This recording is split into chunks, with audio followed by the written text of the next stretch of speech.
I was so excited to get my shipment from Last Bottle Wines in the mail the other day, full of incredible red wines, all from Napa Valley. I love wine tasting, so having this to my door couldn't be happier. Also, couldn't be more excited that today's episode is brought to you by Last Bottle Wines. If you don't know already, they're a Napa-based online wine shop with a twist. They offer just one handpicked wine per day until it sells out, and they're always at incredible prices. We're talking 30 to 70% off retail. And the best part is that there's no subscriptions, no fees, and no minimum purchase. And I could not be more excited to bring this offer right now because they're having a marathon sale, which is coming up March 28th and 29th. Even better, we're offering Dateable listeners 10% off your first order with code DATEABLE. So if you are a wine lover like me, this is a great time to join. And did I mention that shipping is 100% free? So what are you waiting for? Mark your calendar for March 28th and 29th, or get on it earlier if you want. You can sign up at lastbottlewines.com and use code DATEABLE and find out why Last Bottle is the most fun way to discover and buy amazing wine. This episode is made possible by Armoire. Armoire makes getting dressed easy. With a clothing rental membership from Armoire, build the perfect wardrobe with brands that are high quality, unique, and recommended just for you. All you have to do is take a 5-minute style quiz and select items from your dynamic, personalized closet. The styles show up at your door in as little as 2 days. Then when you're ready for new clothes, just swap them out. Listen, I live in Southern California. There is absolutely no need for puffer coats or any sort of those winter jackets. But when I travel anywhere else in the world in these cold months, I'm often burdened with the task of getting winter clothes. And now with Armoire, I can just rent my winter wardrobe. It's brilliant. Right now, our listeners can give Armoire a try and get up to 50% off their first month. That's up to $125 off. Just visit armoire.style/dateable. That is armoire.style, spelled ARMOIRE.style/DATEABLE to get up to 50% off your first month and never worry about what to wear again. Try Armoire today. The Dateable podcast is an insider's look into modern dating that the Huffington Post calls one of the top 10 podcasts about love and sex. On each episode, we'll talk to real daters about everything from sex parties to sex droughts, date fails to diaper fetishes, and first moves to first loves. I'm your host, Yue Xu, former dating coach turned dating sociologist. You'll also hear from my co-host and producer, Julie Krafchick, as we explore this crazy dateable world. Hey everyone, welcome to another episode of Dateable, a show all about modern dating. We've said this many times already. We're not just about dating stories. We don't just scratch the surface. We go deep and we talk about the whys, why people do the things they do. Why is that? There's so many things that people do when it comes to dating. There's so many whys I have for myself. Like, why am I wearing a hat for the second week in a row? Because my hair is so unruly at this point. I've just given up. This is sporting hot. My look. It is so hot out still. I feel like in Northern California, we're just not used to this, which, I mean, I'm sure everyone that either lives here or hasn't has probably seen in the news that we're amidst now wildfires. So add another thing to 2020 here. So, as I drink my boba, because we're recording this on a Friday, and if you've listened to other episodes, it's Boba Friday. It's very, very important for me. So at least I'm religiously drinking my boba. But the fires are getting so bad, and my boyfriend and I, we are trying to celebrate our 2-year anniversary next week. So we booked a week in San Luis Obispo. Slow. Never been there. Heard it's beautiful. And now they're being impacted by the Santa Cruz fires. And the AQI is so bad over there. It's over 200. So it's actually worse than San Francisco. So we're trying to figure out if we should go or not, and if we can get a refund from Airbnb. You just cannot fucking plan anything anymore. No.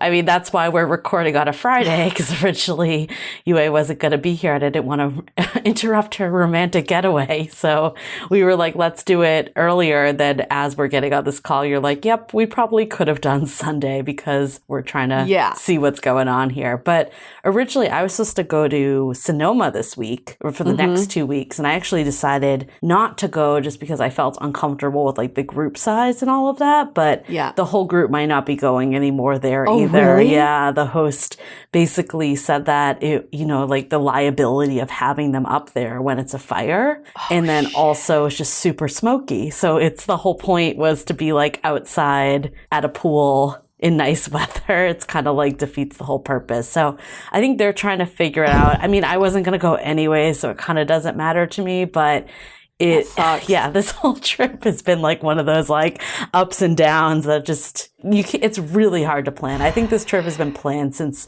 July, and I was going, I was not going, I was going and not going. And like, who knows if anyone's going now. My friend was supposed to be in Guerneville this whole week. He planned it with his wife. They bought a bunch of rum and Coke. Like, this is their plan, to drink rum and Coke outside in Guerneville for a week. And they got there, I think Monday or Tuesday at 3 p.m., checked into their Airbnb, and they were evacuated by 8 p.m. Oh my God. But all these plans aside, like in this grand scheme of things, like it really almost doesn't matter. I think my heart really goes out for the people that were affected by these fires. Like I can't even imagine right now in the pandemic losing my place that I live also. So yeah, just want to put it in big picture too. But if you do end up staying here for your anniversary, I just did this from a team building activity. It was an Airbnb experience that was virtual. What did you guys do? It was actually super cool. It was a cooking class, but it was done with someone in Portugal. So she taught the class from Portugal. So it was a Portuguese cooking class, but it was such a great idea. And it was really fun and interactive.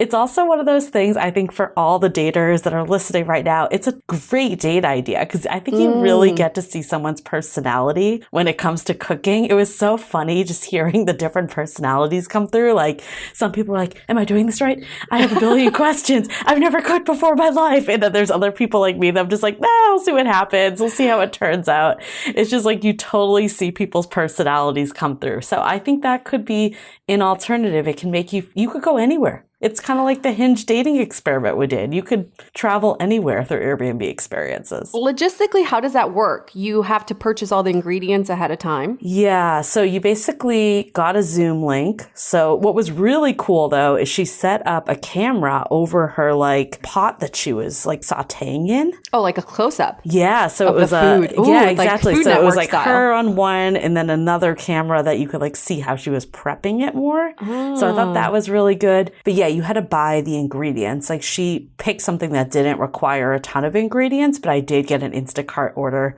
this morning. So I got all my ingredients sent to me. So that's so fun. Yeah. We're living in the virtual world now, and all these small businesses have to figure out a way to make it work. So that's really great. It really relates to our episode today because it's all about this couple that met over TikTok of all apps. Like, what the hell? Except on 90 Day Fiancé. I believe one of the couples also met on TikTok. What world are we living in? But they have this lovely love story. And it was originally posted in our Facebook group, right, Julie? Yep. Someone posted in our Facebook group. And, with TikTok, you only get a minute. So we didn't get the full story. So they were like, you need to have these people on your podcast and to hear from them. So I can't wait to air this. And we also have the results from last week's Would You Rather question, which was in a relationship, would you rather be the no, that's not it. I'm getting them all mixed up. That was 2 weeks ago. The question was, would you rather date someone who has a history of dating people who are very different and diverse, or who have a history of dating people who are very similar to you? So we'll get into that discussion. But before we get into this heated discussion, I know Julie has a lot to say about this. This episode is brought to you by Best Fiends. So what is Best Fiends? You've all heard me talk about it by now, but seriously, I can't get enough of it. This awesome mobile puzzle game is so much fun and so much more than your average mobile puzzle game. It's 5-star rated with over 100 million downloads, thousands of fun levels, and tons of super cute characters to collect. Can you guess which level I'm on, Julie? I was on 208 last time. I would say 300. Okay, I'm 315. So I surpassed your expectations. I'm working my way up. They've created created a whole world right on your phone. It's bright and colorful with great graphics. And there's a story all about these cute bug characters. I can't get enough of them. Best Fiends is seriously the perfect way to take a break, between everything that's happening right now.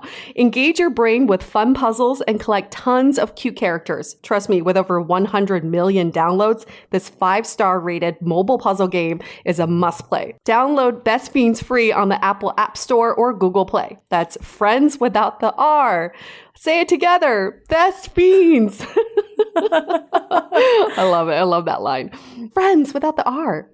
Before we go into the would you rather, I wanted to talk quickly. I know we won't go a ton into politics on this podcast, but it was the DNC. So really big week. And I don't know, personally, I just feel like I have so many emotions about this election, but I feel so inspired by Kamala Harris. And it's just, and Joe Biden too. I was kind of on the edge on him before. I mean, I was still pro him over Trump for sure. But I feel like after this DNC, I don't know, I'm very excited about this. I feel like this is a moment in history that is going to be very monumental. And also, just side note, Trump's response to the fires is absurd. That we should be raking the leaves more. Are you fucking kidding me?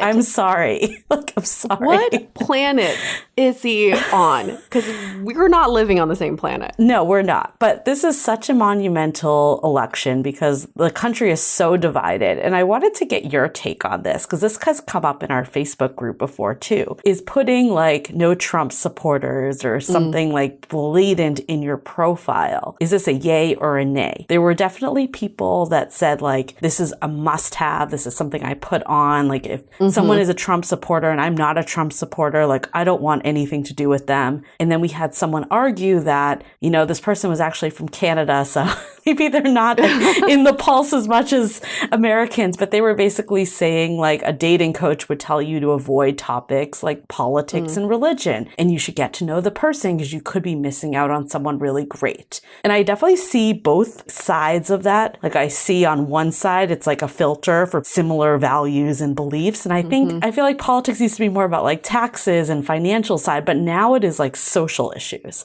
So I think there is a lot there that really does tell you about who you're dating. But I do also see the other side. I guess it really just depends how important this is to you. And I know one of our members of the Facebook group who's a Black woman mentioned I don't have the liberty to, I need to be with someone that understands myself. I can't just see how it goes and take that time. I need to know right away if someone is going to support racism or not. And I totally get that. So I wanted your take. I feel like saying no anything is kind of setting yourself up to be there's a negative feeling about that, right? Regardless if it's politics or anything else. But I also see the side of this is so core to who I am. So yeah, I'm very mixed on it. So I wanted to get your take on it. It still reminds me of when we went to South by Southwest last year and we went to all those talks about diversity and inclusion. I almost said conclusion. No, diversity and inclusion. And what we really learned was in order to diversify your perspective is that you have to have diverse perspectives in your life. And maybe it doesn't have to be a partner or someone you're dating, but I feel like we just can't be each other's echo chamber all the time. I don't want to date someone who is on board with everything I say because I really want to know different perspectives. However, I agree with you. When you have a strong feeling, if you're pro-Trump or anti-Trump, those are just very strong feelings. And that would already be a red flag to me is that this person is pretty set in how they feel and maybe they're not open to discussion. So that's the only thing I would think of. It's just why be so regimented in how you feel? I don't know if I fully agree because I'm definitely pretty anti-Trump, but I do think anytime you put no something, whatever that is, it's setting this negative tone. And I would rather, because you could also be eliminating someone that isn't a Trump supporter, but feels like there's a negative tone that's happening from your profile. Well, I was also going to say, yeah, that could happen. Or you're also eliminating people who may vote Trump, but aren't Trump supporters. There is a difference there. And I I've heard from multiple people their kind of like political stance on why they would vote for Trump. And it's not for the person, not for him, but they have the reasons. I mean, whatever. I'm not going to get into it. But I think just having that really strong feeling of like anti-Trump or anti this, it doesn't, I don't know. It just doesn't sit well with me. Yeah, it's really hard because it's not even something I've ever thought about with dating because everyone in San Francisco is liberal, basically. Like you might encounter someone, but I feel like it's not even your go-to thing that you're filtering for. It would be something that like comes out later if that's the case. Yeah. And honestly, I just haven't given it that much thought. And I think like I am someone that definitely identifies as more like liberal or libertarian. So I think it would be, if they were super conservative, it might be a turnoff, but I also maybe would like to see like on a case by case, depending on who the person was and what their beliefs were. I think it is hard to make the blanket statement, but I also do recognize that I'm a white woman also, and that other people might have differing opinions of where they live and their race and all of that. So I would love to hear what our listeners think, because I don't think there's a clear-cut one on this. I think you can definitely argue it either way. This is a tricky one, but I would also suggest, just a suggestion, instead of saying anti-Trump supporters, how about just list out all the things that you're anti-racism, anti-discrimination, anti-systemic racism. Like, I would rather see the values that you align with and what are non-negotiables versus like a person. Right. Or not even anti, like, can you say like, I'm pro open-minded, like something, I think like it's that we are anti, but I think in the dating app context, anytime you can spin it to be positive, it'll be better. So I think that's a very good point. So you have to remember someone doesn't know you at all. They're just seeing words on a profile. So yeah. Anyways, I want to bring it up because it's very relevant with the timing of the election. And I think this stuff is only going to heat up in the next couple months. Like it's going to it'll be interesting to see if it becomes more and more prominent on dating apps. So I'd love for listeners to let us know, especially in other areas of the country, because realistically, I'm probably not going to see it on dating apps just because everyone here is so Democrat. Yeah, let's just I think we just encourage more conversations, especially from people with different perspectives. And I wouldn't even say opposing perspectives, just different. Just hear them out. Just have an open mind about it, because these discussions are what's going to propel us to move forward. So that's my summary of how I feel. Should we go to the would you rather? Let's do it. Refresh of the question was, would you rather be with someone with a history of dating people who are very different and diverse, or who are very similar to you? So there are definitely different interpretations of what this question is. And we talked about this a little bit. It's so contextual to what you've experienced that has been a conflict or adversity. So for some people, they put it in a race context, and some people they put it in like a professional context. So we had a lot of really good discussions on Facebook. I'm glad we added it to our Facebook group, because before it was just on the Instagram poll. So definitely still join and follow us at Dateable Podcast on Instagram and do the poll, but you can also do it on Facebook in our group. UA is going to be posting it every week at the same time about as the Instagram poll. But I think what's great about Facebook is you get that discussion that comes with it. Like with the poll, like some people will message us, but it's not like a multiple way discussion. So I don't want to, I'll let you reveal the answer, but I feel like it was a pretty majority on this one. Like what's your answer? My answer? Oh, this is so tough, because I actually went back and forth on it,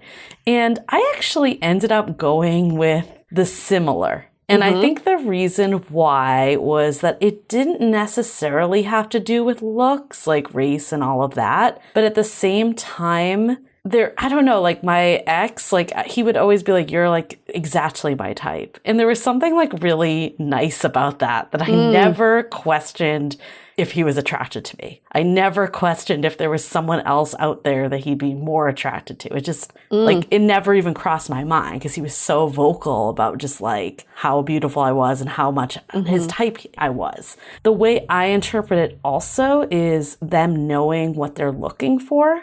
Like, I think if it's too diverse, it could mean that someone's unfocused. And again, it really depends on how you interpret this. Is it looks or is it just their whole package? And I think when I looked at it like the whole package, it's, you know, they know what qualities they want. Like for me, I know what I'm looking for. It's now I just need to find it, but I know what I'm looking for. Like I've dated enough people, had enough relationships that I know what works for me and what doesn't work for me. So I think that's the benefit of, I don't know, it's a tough one because like someone could argue like maybe you don't know if you haven't experienced this person, and that's very valid. But I think when you're too all over the place, it can be hard to know what you ever want. Like I think of like your friend that you mentioned once in New York that was going on like all these dates that literally by the end like had no idea what she was looking for anymore. So I think it's good to keep an open mind and not have like a singular focus type, but also if you're not, if you have no direction, you're basically directionless.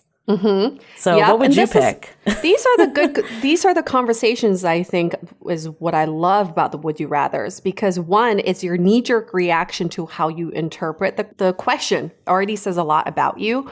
For me, when I first saw this question, I went immediately to race because I've definitely dated outside my race and I've dated within my race. I went into the context of interracial dating, and I hate being with someone who's not Asian but has only dated Asian girls. Right. So that's when I picked different, diverse, because I rather them not have yellow fever. That's how I think about it. But if it was in the context of Asian and Asian dating, then obviously race is sort of eliminated. It's not even a question. But then I would want them to date similar to me. Someone like me, fun and, kind of wacky. Like that shows me that they also are attracted to my kind of personality. Right. But Julie, I thought this was really interesting. When I looked at the people who voted, and I will reveal the results, don't worry. When I looked at the results, and this is just such a small sample, but it's on Instagram and also on Facebook, the majority of the people who picked similar to me were a minority. Interesting. I would have guessed the other. And I asked a few, and this is very fascinating. So I asked a few people who are Black. I asked a few people who are Middle Eastern. I asked a few people who are Asian, and especially Black women. And some of the Middle Eastern women have said to me, it's because I want to make sure that we don't encounter any of the challenges with interracial dating. So I'd rather that someone else has paved the way with like, maybe bring me to the family. Yeah, you don't want to be the first. You don't want to be the first. You don't want to be the one educating everything. No. Yeah. No, and I found that super interesting. But it's really just how you interpret the question. But I will reveal the results. And Julie, you're right. You're not in the majority. The results are 62% who are very different than me, and 38% similar to me. Last time I looked at it, it was even skewed more. So it did even out a little. That's so fascinating because I actually would have guessed the opposite, that it was like just from our interpretations. I would have thought maybe if you were in more of a minority, you would have guessed or done the different because you don't want to be like one of many, like you've mentioned. But the other argument is when you're involved in interracial dating, you also don't want to be the first either. Right. Because then there's that sampling, the buffet effect, and you're like, I'm not here for you to sample. We had this conversation on our episode with Yalitza. Yep. Right? And she was like, I don't want you to sample me. So it really goes, this question is so contextual to the last time you experienced adversity or conflict or something that was very, very memorable. So I love it. So we're going to be posting another Would You Rather this week. You can look that up on our Instagram or on Facebook. Awesome. So should we get into this week's episode? Because it's a good one. Yes. Actually, quickly before we do that, I know I just said that we'll do it, but I think just one last shout out for ratings and reviews on Apple Podcasts. It helps us so much and really appreciate everyone that's done that. So just wanted to do a really quick plug. And now we can get into our episode. Well, no, not yet, because we want to reward people who have been loyal listeners and who have been giving us ratings in Apple Podcasts, because we have a special deal for you. Obviously, right now, it's a pretty hard time, and some of us are experiencing unprecedented feelings. So this episode is brought to you by our sponsor, BetterHelp, one of our longest running sponsors. For me, Julie, I have anxiety issues. Sometimes I just can't even sleep. So it's really good to check in and just take hold of your mental health. So BetterHelp has ensured that I'm not alone in this. They offer online counseling with professional, credible, and compassionate therapists in a safe and private environment. Their counselors specialize in depression, relationships, trauma, and many other areas. And with 3,000 U.S. licensed professionals across all 50 states, they make it easier than ever to find help. In fact, so many people have been using BetterHelp, they're recruiting additional counselors in all the states. Now for Dateable listeners only, you get 10% off your first month with the code DATEABLE. Get started today by going to betterhelp.com/dateable. Join over 1 million people taking charge of their mental health. Again, that's betterhelp.com/dateable and use the code DATEABLE for 10% off your first month. Now we can get to the episode. Yay. No, this is such an exciting episode because I think it is the reason why people react so positively is because it's, it actually kind of reminds me of the CNN article that we contributed to that was Love in the Time of Corona. And I think right now everyone needs to hear that good story, like that fairy tale type of story, like the positive influence, because I feel like it's really easy to get down on all the ways that COVID-19 is not helping our dating lives, right? It's harder to meet people. It's, you have to go on these weird, awkward, socially distanced dates. Like there's so many negatives, but if we really reframe how we think about it, we can also find the positive. So I think hearing the story that we are about to share with you all, we're not going to give too much away about their story, but basically they just met on TikTok and now they're happily in a relationship. So I think just hearing stories like this, I know for me, it inspires me that really you can get creative of where you meet people this day and age. And you never know who you'll meet and where you meet them. I mean, I think in general, people are going to get a lot more creative of where they meet people, and apps that weren't necessarily traditionally dating apps, like a TikTok. Like who would have ever thought the dancing app for Gen Z would be a place where millennials could meet? So I think stuff like that is going to start to come. And even our Facebook group, it's not necessarily a single scene by any means. It's for everyone and just platonic friendships to form. But if something comes out of that, and we've already seen something come out of that, that's fantastic. And I think people are going to find these other avenues. And we've been talking about it for so long. The dating apps are going to start to mimic real life more, even if they're digital. And I think that is really what's going to start to happen. Something we saw a few years ago that I'm surprised no dating app has implemented is video profiles. Yeah. And I do think there's going to be a marriage of dating apps and a TikTok kind of functionality, for people to create content and to show off their personality. That'd be the fun. Pictures just don't do it. Yeah. See, but a few years ago when we saw this, we were like, no, nobody would do this. Use this. Yeah. But now we're like, that app was way ahead of their time, basically. Way ahead of, they need to resurface. All right, let's get to this episode with Josiah and Natalie.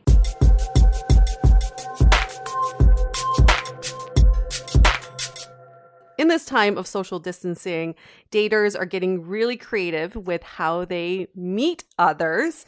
And we've heard of virtual dating. The apps are seeing a lot of activity. And also just if you're with someone in the same city, you do the social distance dates, like hikes and picnics. But how people are meeting is getting really fascinating. And our guests on today's episode met each other on TikTok. I never thought, I feel so cool just even saying TikTok because I was literally on TikTok for a hot minute and now I know what TikTok is, but obviously it's the cool thing to do for everybody these days, even though I think it takes a really long time to make TikTok videos, right, Julie? It's dedication to the TikTok. You guys have some good videos. It's kind of confusing at first. I read a statistic that the average TikToker spends 3 to 4 hours per video. Oh my God. Video. No. Is that how much you spend on a video? That is not. Which are 15 seconds, 30 seconds, 60 seconds. That's insane. Yeah, some of my most popular ones, not even 10 minutes. I think my longest one was an hour and a half. Which is still a really long time. Yeah. Well, you got to hack your way around TikTok, but you guys hacked your way around love when it comes to meeting each other. So we've got Josiah and Natalie here. Josiah's 30 years old. He lives in Sarasota, Florida, and has been there his whole life. And Natalie is 27 years old, originally from Miami, was living in LA for the last 4 years, and now she's back in Miami. And actually, no, right now she's in Sarasota as well. Yes?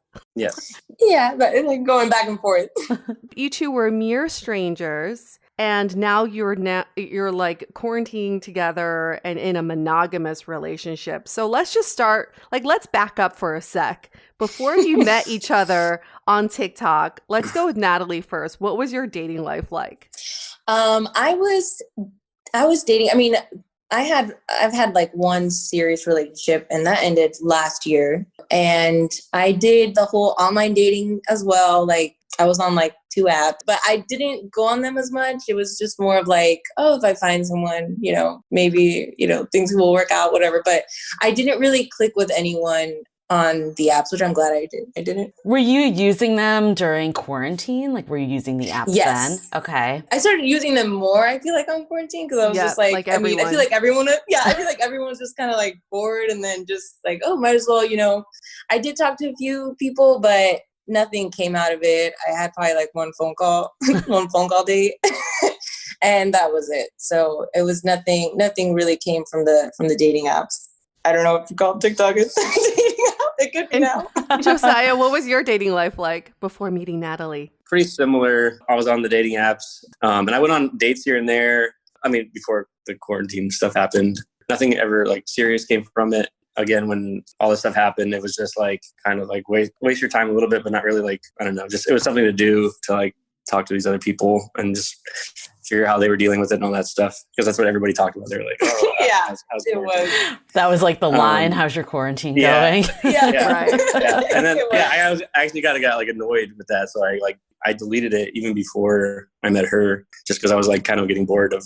So Sarasota, I think there was an article that came out that's like for single people, it's like it's like one of the worst places to be as a single person, a young single person. So there's like not a whole lot of options, I felt like. So I would have to like put my reach out farther away, like say being Tampa. A lot of those people are not like interested in driving 45 minutes or whatever. So it was just like, it was more difficult than I feel like bigger cities would be. Where is Sarasota? I have no idea where that is. So we're like, I didn't know either. So we're like an hour south of Tampa. South of Tampa. Yeah, we're known for Siesta Key Beach. There was an MTV show. We're known for our beaches. It is really nice. And what is the dating life like or I guess the dating scene like in Sarasota? Other than you saying it's bad. Yeah.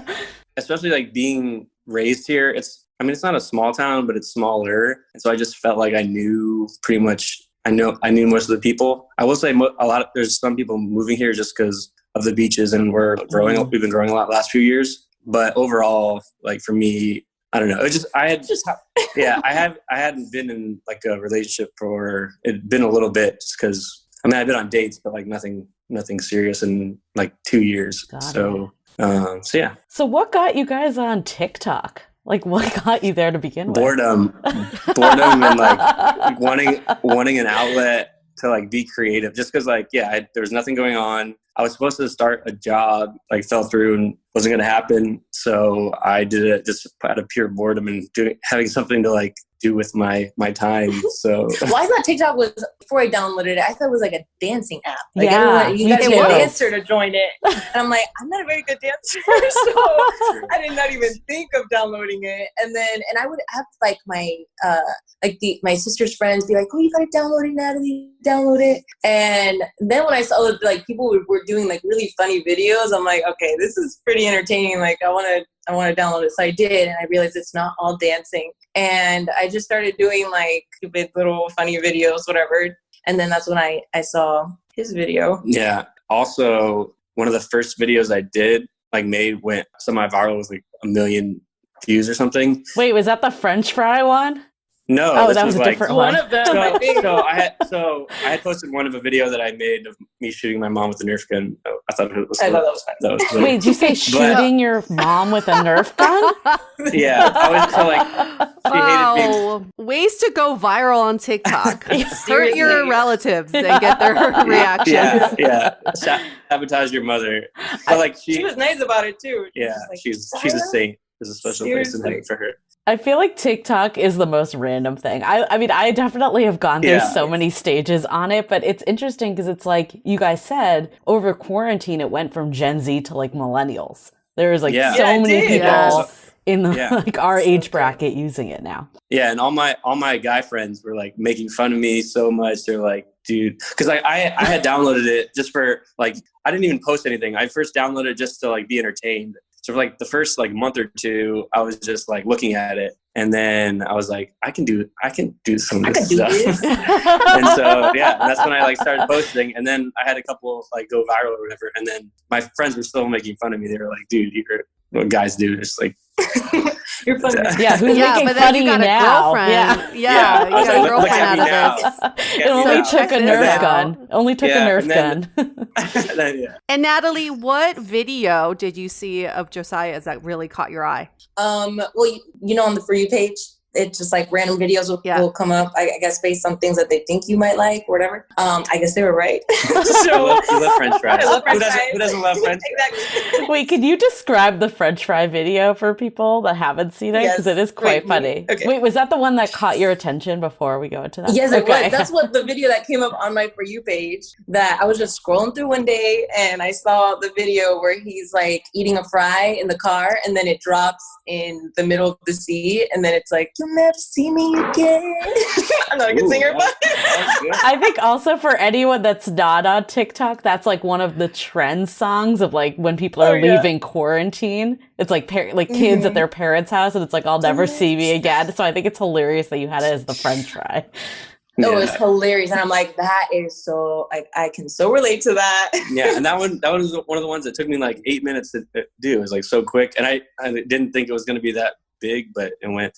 It was funny. So I went. That's what made me go to his page, and I was like, oh. The added touch is that for anyone that hasn't seen this, it's like you dropping the French fry in a car. It's like when you lose food in your car, but then you put like eyes and a mouth his on face it or something. Yeah, on the fry. it was a Snapchat filter. It was just like the big eyes and the mouth, and it's just like the fry singing, like you'll never see me again. I cannot wait for my mom to listen to this episode, and it would just she would be so lost. She would be like, French fries, Nerf. I'm like, what is happening? What is happening? I love this is what it really takes to find love in 2020. French fries and Nerf guns. Yeah, forget a matchmaker, French fries. So you see this video and you get on his profile or get on his page, and what are your thoughts? I thought he was really handsome. And I thought he was funny. He posted like a lot of funny videos and seemed like just like a cool, easygoing guy. I feel like I already knew you. I'm just kidding. But I went to his Instagram and decided to push that follow button. And Oh, you took it to another social site. Yeah. Got it. You went from the TikTok to the IG to the DM. Yes, I did. Okay. So at this point, Natalie, though, are you like thinking of Josiah as like a romantic prospect, or are you just like, this is a funny hot guy to follow? Well, I feel so good about myself. Well, following him, I didn't know if something would come out of it. I was like, because he had like a little following. He had 60,000 followers. A little. I feel like Just a little. Nothing. Well, on TikTok. On TikTok. Yeah. So I was just like, I don't know, like maybe, he probably won't even see that I followed him or whatever, but he seems like a cool guy to follow anyway. Florida people. Yeah, because right away this guy followed back immediately and started kind of stalking my page. Was he deep liking your stuff? Deep liking. Oh my goodness. Okay, she exaggerates the deep like. I did, so for me, I had some DMs, like more people were like coming to my Instagram just because I had a bunch of followers on TikTok. So people have been like, I had so many DMs. No, I didn't. No. But people have been like following me. So like when I check my Instagram, sometimes I wouldn't even see how many people, because I grew by like 1,000 on my Instagram. And so I didn't even see all the people that were adding me. But this time that I happened to see it, I saw her little picture on Instagram, and I was like, oh, she's really cute. And then I went to her page, and then I saw like some of the videos that she posted that I thought were like really funny, and some of them are like really like outrageous. And so I was like, oh, she's got like a sense of humor; she can laugh at herself. So I thought that was really cool. So then I followed her back, and that's when I did my semi-deep. What's a semi-deep like? Was it like 5 years ago, or did you go like 10 years ago? It was like, I feel like there could have been a 5 year ago. No, it was probably like 2, I would say 3 years at the max. For anyone that doesn't know what deep liking is, it's like when you go back and you like photos or videos from years ago. And I don't know about you, Natalie, and maybe you woke up to this. I know this has happened to me, and I know this has happened to you. And you wake up and there's like 100 likes from the same person. Yes, it happens. Like, I mean, I think I like 3 pictures. Okay, 3 is acceptable. I was going to ask you how many. It wasn't. I don't think it was a little more than that. I had an accidental deep like from my ex-boyfriend's wife of a picture I posted from 5 years ago. It was accidental. Oh, gosh. Yeah. Wait, she deep liked you, or you deep liked? She deep liked a photo of mine from 5 years ago. Oh, she didn't mean to. Yeah. She definitely did not mean to. Those are the worst, because you know that someone's just stalking you. Oh, yeah. I've totally done that. On the other end, I've been the one to do it. Yes, I've done it too. And I've accidentally liked a picture, and I'm like, that's it. I actually did a test with people once to see like if you like it and then immediately not like it on Instagram, do you get an alert? So, do you? Right. So it depends on your settings is what we figured out. Yes. Like if you have like notifications, then you get it. But if you don't, you don't get it. And I think it was like there was a certain period, if you did it fast enough, you wouldn't get it. But anyways, we always say on this podcast, you can do the exact same thing. And if someone thinks you're cute, it's adorable. And then if they don't, it's creepy. So apparently in this case, I didn't think it was cute. creepy at all. I thought it was cute. I was like, okay, so he's interested. And I was like, okay, I'll like 2 pictures, you know.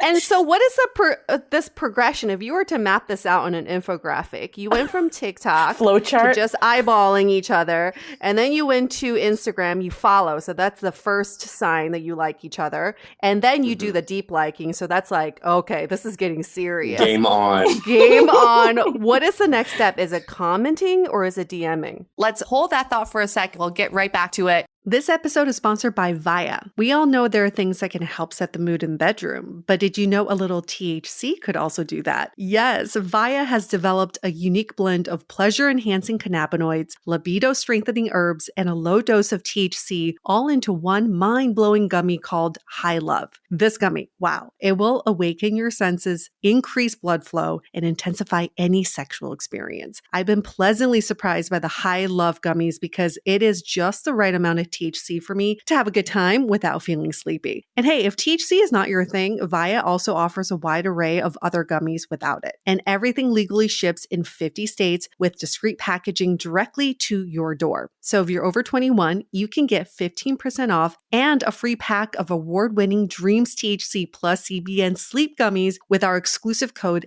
DATEABLE at viahemp.com. That's VIIAHEMP.com. Let the gummies work their magic. Head to viahemp.com and use the code DATEABLE to receive 15% off and one free sample of their Sleepy Dream gummies. That's viahemp.com and use the code DATEABLE at checkout. Take your passion and pleasure to a whole new level with High Love from Via Hemp. Living with ADHD can be a challenge, and dating with ADHD is definitely a challenge, we've heard many of you say. But finding the right care and proper tools needed to succeed can be life-changing. Done is an online ADHD care platform that can get you all the resources you need to help manage your ADHD. Online visits, refills, and a 24/7 care team made for you. In just 1 minute, Done's online assessment can help kickstart your ADHD treatment journey. With experienced clinicians, worry-fill refills, and online visits, you can start getting personalized care as soon as today or tomorrow. So contact an expert team that can help you around the clock and get a personalized treatment plan just for you. Here's how you do it. Take a free 1-minute assessment and book an appointment with a licensed ADHD clinician as soon as the next day. Get continuous care, one-click refills, insurance coverage, and 24/7 care team support with Done for just $79 a month, and pharmacy copays as low as $0. Visit get.donefirst.com/podcast to learn more. That's get.donefirst.com/podcast to learn more. Done. Turn ADHD into your strength. As you know, I recently left my corporate job and I've been in total recovery mode, all about self-care. One of my new routines is the nighttime shower before bed. There's just something about washing away the day and that reflection that's been super helpful for me. I've been using one of our partners, Osea's Mega Moisture Duo. This combo body oil and body lotion are so freaking incredible. It literally feels like I'm at a spa. I realized that the secret is seaweed and other skin level ingredients that are normally reserved for face products. And that's why I was so excited when Osea became one of our partners. And, we're so grateful for partners like this because one, they keep the show going, but they're also super good for all of our listeners and for our own well-being. So if you want to have that nighttime bliss like I am doing, you can get 10% off your first order site-wide with code DATEABLE at oseamalibu.com. You'll get free samples with every order and free shipping on orders over $60. So head to oseamalibu.com and use the code DATEABLE for 10% off. Let us know which products you end up going with. Share them in social. Super excited to see what you end up choosing. It was DMing. I posted like a little story on my Instagram, and then she did like those ones that like auto populate. That's like it was like a crying laughing emoji. So she commented that, and I was like, okay. Since you deep liked. Okay. Okay, so that was like a lazy comment, right? It wasn't like you don't have to type in anything. It's like there for you. Just click a button and a bunch of crying, laughing emojis come up. Do you remember like the winks from Match.com days? It's like literally the modern day wink. They definitely do not, Julie. They definitely do not remember them. Fine, we do because we're elder millennials. But keep going.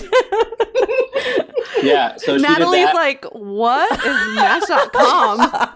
Explain this to me. I can imagine what it is. I mean, before we even got on this call, they were talking about how they hadn't gone on Zoom that much because they were doing house party. I mean, this is like how far ahead they are than us. Okay, so they skipped the whole Zoom generation. Okay, so you did the cry emoji. Yeah, and then maybe a couple days later, she was like reading a book, and I commented. It was so lame, but I was like, "Oh, it's like a good book that you're reading." I could like read some of it, so I read a little bit. That's a good book that you're reading. And then she commented. She was really nice about it. Then after that, it was just back and forth.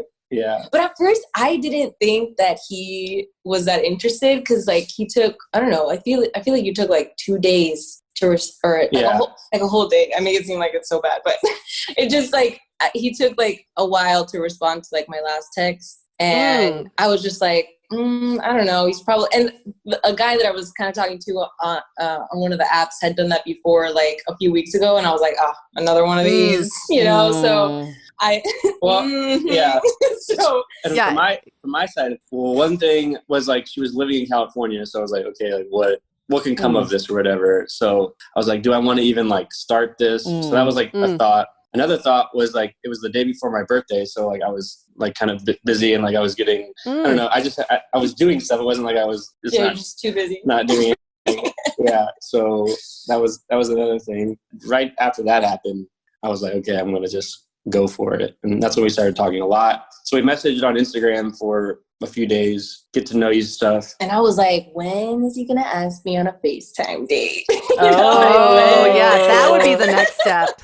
Oh, yeah. I was just like, I'm kind of nervous, but. So before we go into that, Josiah, what made you like decide like, okay, I feel like maybe this isn't worth pursuing because she's in California, deciding I'm going to go all in? Like, what was kind of your thought process?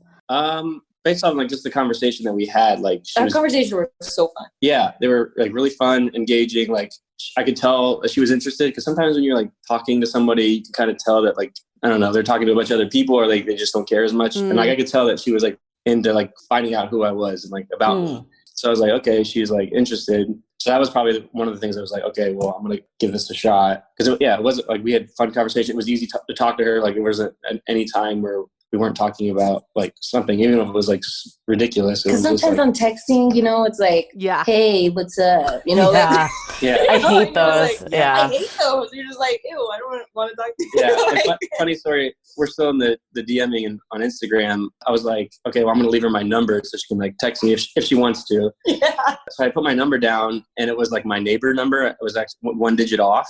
So the wrong number. That's my biggest fear is ever doing that. Well, because we had kind of been going back and forth like pretty quick, and I sent that, and then I wasn't getting a message on my text, so I was like, okay, maybe he's busy or something. And then I went, and you can like see if they've read it or not, and it said seen. So I was like, oh, here we go. I was Oh. like, I know, I feel bad. I was helping my sister. My sister has 5 kids, okay? So I was helping her out. Yeah. And like, I think I was probably doing dishes, and I just like looked at it with my elbow, and then I was like, okay, I'll get back to you. Yeah. And so then I put my real number, and I was like, oh, sorry about that. So I put my real number down, and then a little bit goes by, and I don't get like a text. Saw it again, and I was like, okay, this is over. And he's like, yeah. And then I messaged again a little bit later, and I was like, oh, if you like don't want to text, like we can just keep talking right here. That's fine. Wait, so Natalie, did you ever reach out on the fake number, or you just were busy and didn't reach out? No, I made a joke that I did, and I was like, oh, I'm already talking to the other guy. Yeah, that was her first. Thanks for the setup. Phil's really nice. That was her first text to me. It was like, oh, I hope it's not another random guy, because that last guy was like, yeah. So it was cute, but yeah, a rando from TikTok.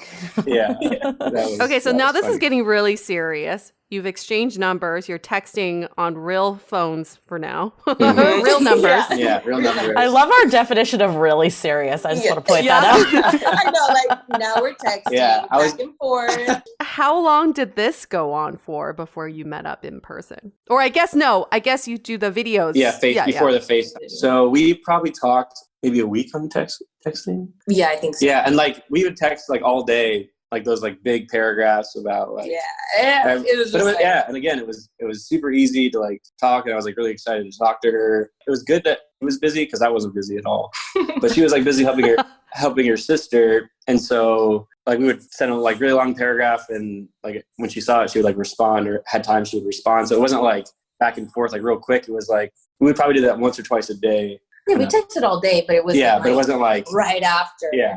Natalie, like what made this something that you were like, okay, this is worth pursuing despite the distance? Like, did you ever have that hesitation? I thought it was just different. I mean, I've talked to guys, and then it's just like you have those boring text conversations. It's like, hey, what's up? Or like, how was your day? Which isn't bad to say, how was your day? But it's like, I don't know, but this was different. We would talk about just different things that we were both interested in. And I found that he was really funny. Like, his text actually made me laugh. And I was just like, oh, I really, this guy is fun, and he's easy to talk to. And I actually like look forward to talking to him in his text, So when's a FaceTime date? Yeah. She's like dropping all these hints. Yeah, she did, I think. I did drop like one little slow mover. Yeah. Eventually asked her on a FaceTime date. Time difference. So like Florida to California is 3 hours. Right. So she was usually busy during the day. So it was like 10:30 my time. It was like 7:30 her time. I was like trying to think of something cute to do, or like something that would kind of like break the ice a little bit. So I wore like a suit on my top half, because like I had these like bouquet of flowers, and I wore like a legit like that's suit. Adorable. It was so cute. Yeah, and I was that's so adorable. I was like trying to find something to like be funny. Then I like stood up, and you could she see that I was like wearing shorts, because in your FaceTime you only see like half of it. It was so weird. And I'm over here like, oh, I don't want to dress up too much because I don't want to look like I'm trying to do hard. And then you ended up being underdressed. I ended up being underdressed. I was just like wearing like a casual tank top, whatever. Yeah. And he's over here with flowers and flowers. I'm like, oh. Yeah. So how many dates did you guys do like this before you decided to fly across the country to meet? Yeah. Well, it was a lot. So we had every day. Yeah, we had that FaceTime day, and then the next day we like watched a movie together, but like we started the same movie at the same time, and then we like were texting about the movie. So that was the second date we had, and the third date we had. So like so back up. The first date, we went till like 3 a.m. my time. Oh, wow. So it was like 4 hours. It was like great. And then the movie date, like I got so little sleep, but it was okay because there wasn't a lot going on for me. But like we would talk at least like 2 to 3 hours on FaceTime every day for like maybe not every day, but out of the 30 days, we might have skipped like 2 days in a month. Wow. So it was like we talked a lot, and like so we talked a lot on FaceTime, and then during the day, texting. And I wanted to like kind of learn about before meeting me, so we would have these like adventure like stories where we just like send pictures of like vacations that we have with our family, and just like all these stories about some of like our favorite times. And so I thought that was like really cool, just like to get to know like who she was before. We did that like texting kind of during the day, and then at FaceTime we would just kind of talk about everything. Can I ask you my favorite question? Was there any virtual sex or sexy time thrown in, or was it totally PG?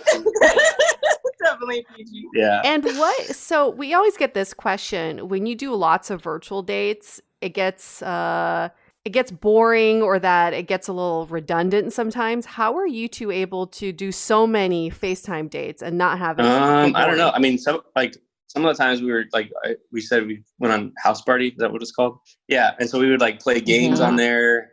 We just talked about the question games, like getting to know each other, and like. It also sounds like you guys just jived well. So if you like really enjoy talking to someone, it's not that boring.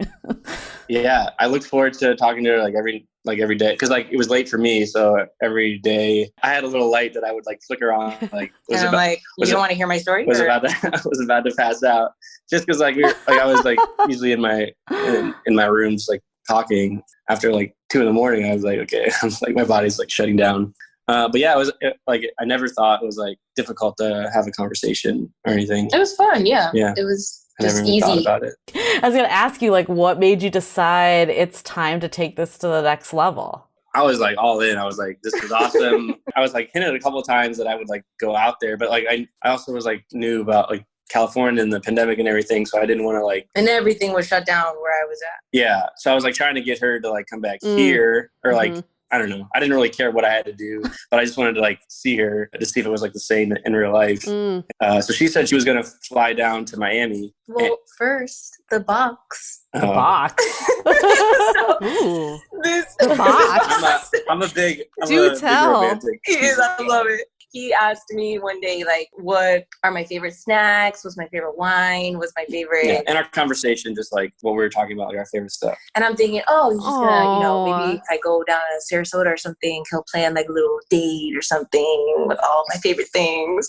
And then I go to get mail with my sister. She's like, come get the mail with me. And she pulls out this box, and I didn't even think anything of it, but she's just like trying to make it so obvious, like, a box for Natalie.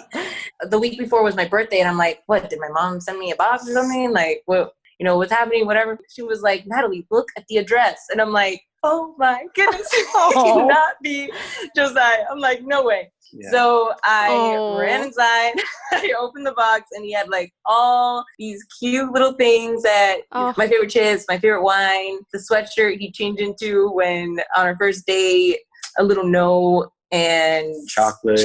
Oh, that is so I told him sweet. I like it. I was like, I like 70 and 60% dark chocolate. Because he's like, what's your favorite dark chocolate? And then since I couldn't make up my mind, he just sent me both of the dark chocolates. Like 60, 70%. Yeah.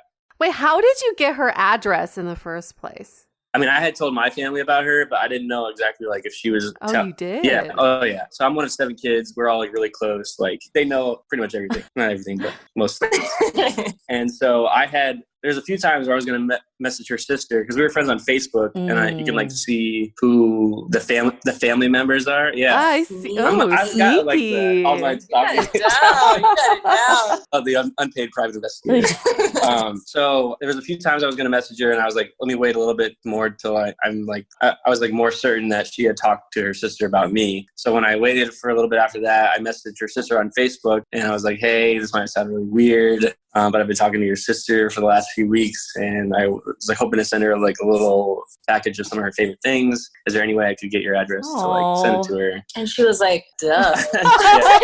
She was like, oh, Are you kidding she would me? love that. But like, I don't know. It's like it's a bold move. It could go either way. They could be like, leave my sister alone. I was like alone. trying to be aware of That's that. bold. Because you could either get a box Yeah. of chocolates or a box of fingers or like toes or something. I don't know. Yeah. So at this point, you're feeling good, Natalie. So I'm still dying to know about like that turning point of meeting in real life. Like, how did you guys come to decide this is time to do it? Well, she was going to come like fly here. I'm always up for like adventure. I love road trips. Another thing was that she wouldn't have a car because her car was going to be in California. I mean, I wanted to do it anyway, but also logistics. I was like, we should just drive your car back. And so that's kind of that's how I pitched it. I was like, we need to get your car back here. Yeah. So I was like, what if I fly out? And then we just like road trip across America. I told him, I was like, I wish that I was driving distance. I didn't even throw that out there for him to see if he wanted a road trip. I just really was like saying, because I was gonna fly, but I was like, oh, I wish I was close enough to drive. It would be so much,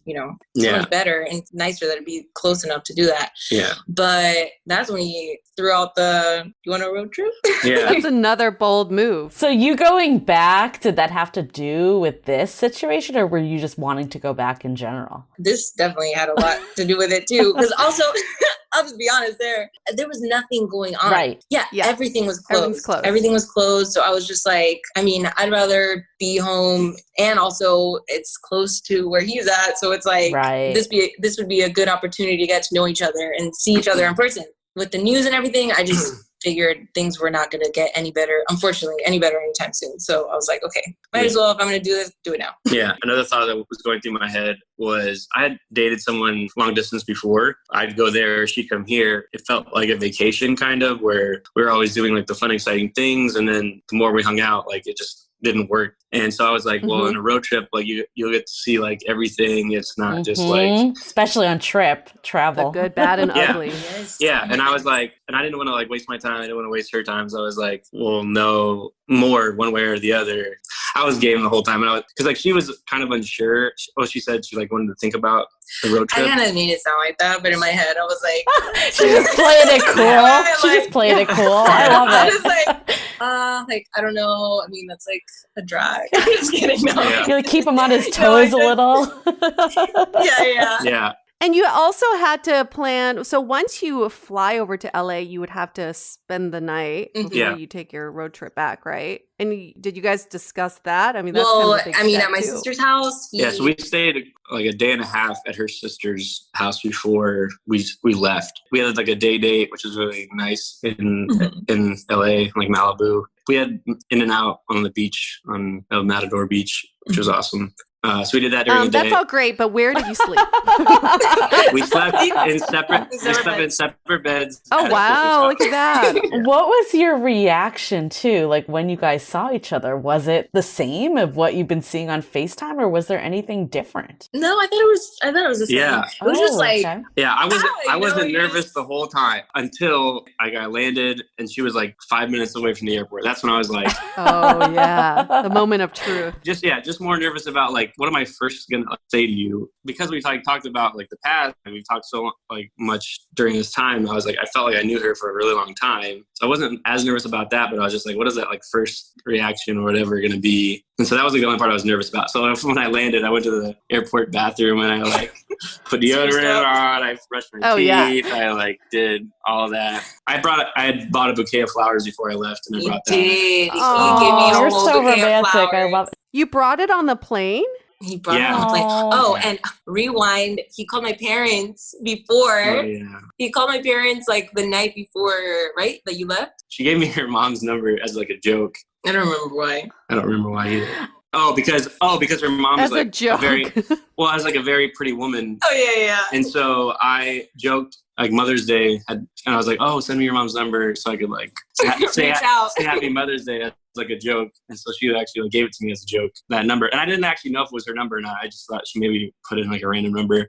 So I called it and I went to voicemail, and but I could hear it was like her mom's last name. So I was like, "Oh, it's actually her." And so I left a message saying, "Hey, I've been talking to your daughter." Because my God. After the package, I knew that she had been talking to her parents about me. I think one thing is very interesting about your story when I saw your TikTok videos is how much you involved your family. Like, to me, that is like something I'm not doing until like I am ready to get married to someone. I know everyone views it different though. So I'm curious, like, is this something that you guys just do because of your relationships with your family that you've done with other people too? Or is it something about each other that you're like, they need to meet my parents, my sister, etc.? I mean, I've always been close with my family. They're really cool, and he's met them. They're awesome people, and like they're easy to talk to, and like especially my mom. Like I could just talk to her about anything, and so she's like a friend.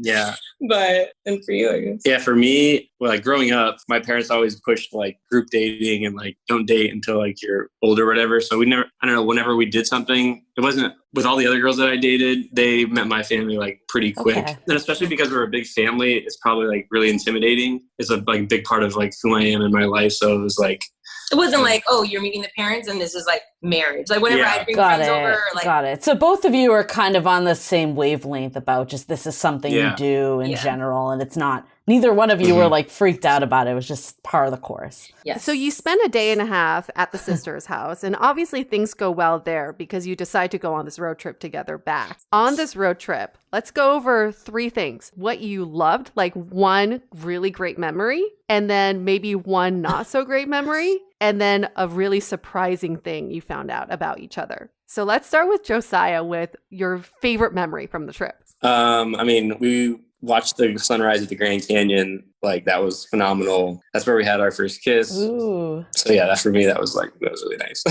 Oh, could I say the same thing? Ditto. And maybe one not so great memory. It doesn't have to be a negative memory. Just you wish this didn't happen. Let's go with Natalie first. Oh my God. What? She just said one word and you already knew? I can think of it now. Yeah. Okay. So the Airbnb. Wait. This is the first night that we're staying like not with family, and so it was like a little outside the Grand Canyon. I didn't see the place or anything yet, and I still wasn't sure like is he a serial killer?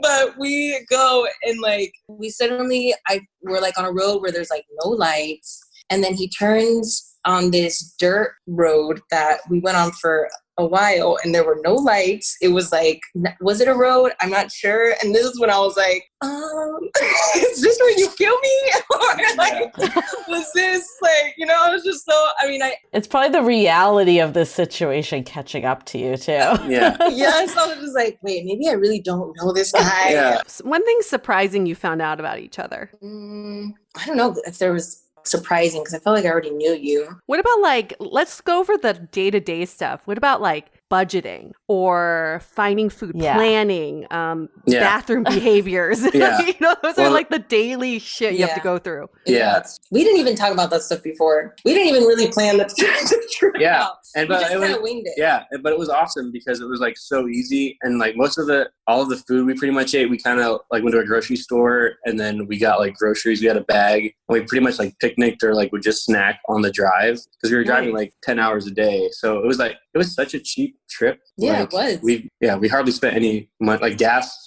She has like a Honda Civic, so the gas was like reasonable. I worked at the Ritz-Carlton here in Sarasota, so I got like hotel discounts. So we had like cheap. Oh, nice. Yeah, we had cheap stays, and like we went out to eat like once or twice. So you guys were kind of on the same page about just like you realize your lifestyle's meshed. Yeah, and that's one of the things we talked about before. We talked about like finances, and we both didn't have any debt coming out of college, and like just there's stuff we talked about. You went there. Yeah, that's really great. Yeah, I told you I don't mess around. I'm just like, I love it. You guys are just like going all in. So I guess just with all this, and now you've met each other's family, you're kind of like settling into daily life now back in Florida. Is there anything that you would have done differently, or would you have done it all the same? I wouldn't have changed a thing. I thought it was like so glad I even said yes to that trip because it was. I mean, even if it went horrible, which I didn't think it was going to, but you always have that thought in the back of your mind, like, oh, what if this doesn't go the way that, you know, we expected it to? And it did. And I'm so glad that I did it. And yeah, it's just been like really fun and an adventure for sure. Yeah. And how many days into the trip, Josiah, did you ask Natalie to be your girlfriend? I remember seeing that in your video. Yeah, it was pretty quick. So it was like the third day. Oh, wow. In the video, and I didn't plan on doing it, but like we were at the Grand Canyon, we like had our first kiss, and then we were just like taking pictures on the self timer, and I like pretended that I was like gonna get down on one knee to propose as like a joke. You didn't get down on one knee. I got a little intense. I knew he was joking. I was like, he's not asking me to marry him right now. But I got down on a knee and I was like, will you be my girlfriend? So cute. So I feel like this whole thing has just been such an amazing love story. I mean, I think my biggest takeaways, I'll kick us off, but I think it's taking a chance and looking in the most unexpected places. I think especially during quarantine and COVID, like everyone has felt like opportunities have been taken away from them. And the only options are the dating apps. But we've seen it too outside of even TikTok, but like we've seen people, we have a pretty active Facebook group that we have like happy hours and other virtual activities, and people are making like legit friends, and we've even seen some couples come out of it. So I think it's all it's all about creativity and using this time to think outside the box, think outside of how you usually meet people. And I know like before COVID, we've heard of people complaining that it's hard to meet in real life and everything is digital, but they have trouble with the apps. So maybe it is looking for these alternative digital situations. I mean, there's so many events going on right now. So I think that's my biggest takeaway, is just to stay open to the possibilities and to really look at what's out there. You're saying yes. Say yes. And like for me, because like I had done these things where it didn't work out, and like that's okay. Yeah. But like I'm all like go for it, because eventually like it's going to work out and it's going to be awesome.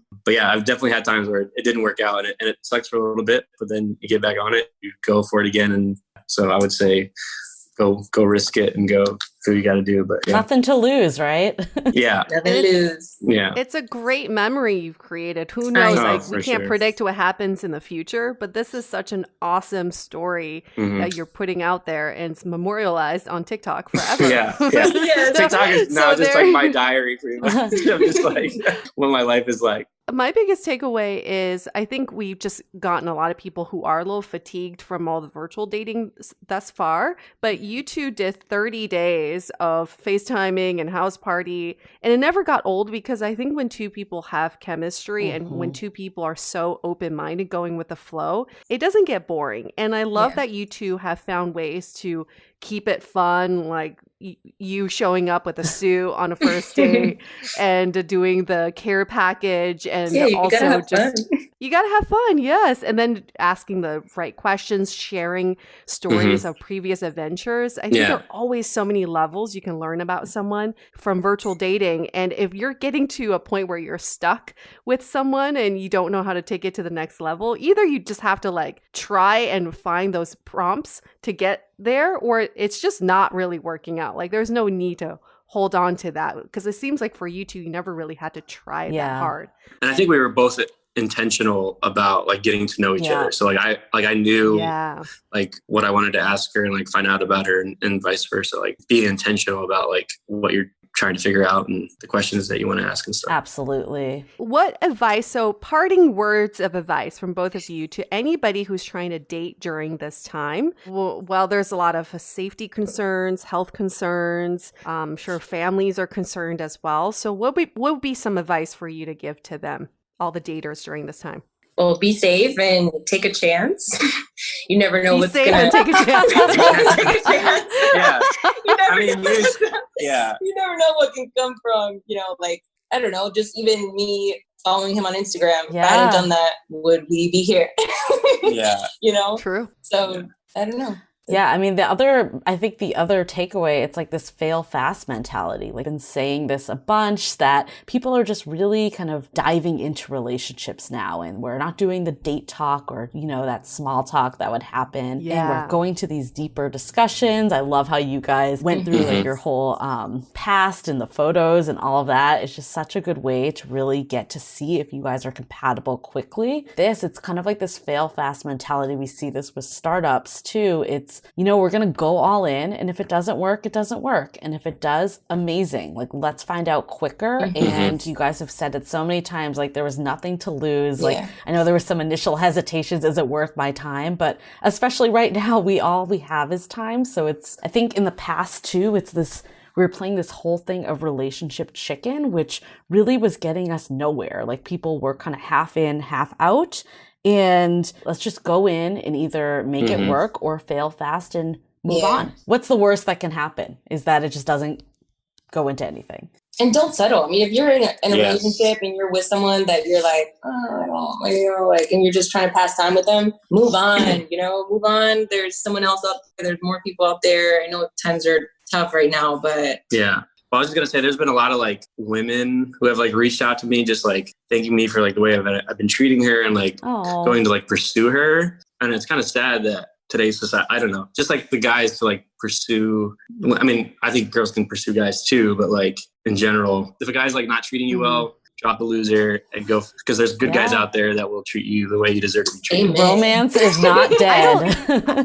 I don't even think it's about you pursuing Natalie. It's about you being so careful and considerate. I mean, calling her family and letting them know that you're doing this. It's a big deal. You like thought of all the different ways that you can make her feel comfortable and safe, except for the Airbnb. You get one mistake. Except that little part. But that's really important. It's not about, in this day and age, there's no pursuing. Like, girl can pursue, a guy can pursue, but you have to be so considerate of each other and like really, really be thoughtful about that. So one last question is, what now? What's next for both of you? Right now, I mean, we're obviously together, boyfriend, girlfriend, and we're just like, I mean, like everyone, we don't know really what the future holds with all this stuff going on. But for now, we're just going back and forth, spending time with each other and each other's family. Yeah, still getting to know and like learning things about, I mean, it hasn't been utopia. I don't want to give everybody that impression. We've had like discussions, and we actually haven't had like a big fight, but we've had like discussions and different things that's standard. We just see differently. Yeah. I just didn't want everyone, because everyone's like, oh, it's like a fairy tale, and it's like, it's been awesome, but it's not like it's real. I'm like, what? Just kidding. No. Well, especially now you're getting into the real stage, right? So but so I'm excited of what's next, and we keep growing together, and I've been enjoying just like the process of everything, because people have been reaching out and just like so interested in our story. So I'm just like, I don't know, we've just been enjoying all the little things we've gotten to do, and it's been great. Love it. Well, you two are definitely I don't know, this really nice gust of optimism that we really needed during this time. And you know what? Now is a better time than ever to find love. This is a great time to do it, because it's very intentional. You have to ask all the necessary questions before meeting up. So people shouldn't be scared by what is happening right now to try to find someone. So we'll link to all your social sites in our show notes if people want to stalk you and deep like some of your photos and videos. Sounds great. And where can they find you? It's Josiah Miller on both TikTok and Instagram. Mine is just Natalie Otano.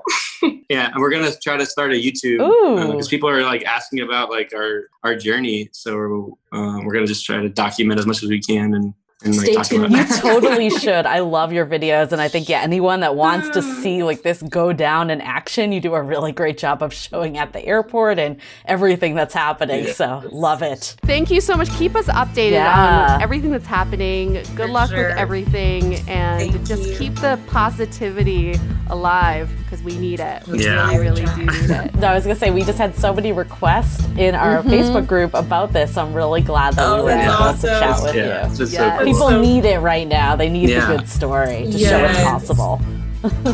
You've been very inspirational for a lot of people who are just a little bit afraid to step outside the box and see what's out there. Here we go. We're going to wrap up. Stay dateable. Dateable Podcast is part of the Frolic Podcast Network. Find more podcasts you'll love at frolic.media/podcast. Want to continue the conversation? First, follow us on Instagram, Facebook, and Twitter with the handle @Dateable Podcast. Tag us in any post with the hashtag #StayDateable, and trust us, we look at all of those posts. Then head over to our website, dateablepodcast.com. There you'll find all the episodes as well as articles, videos, and our coaching service with vetted industry experts. You can also find our premium Why series, where we dissect, analyze, and offer solutions to some of the most common dating conundrums. We're also downloadable for free on Spotify, Apple Podcasts, Google Play, Overcast, Stitcher Radio, and other podcast platforms. Your feedback is valuable to us, so don't forget to leave us a review. And most importantly, remember to stay dateable.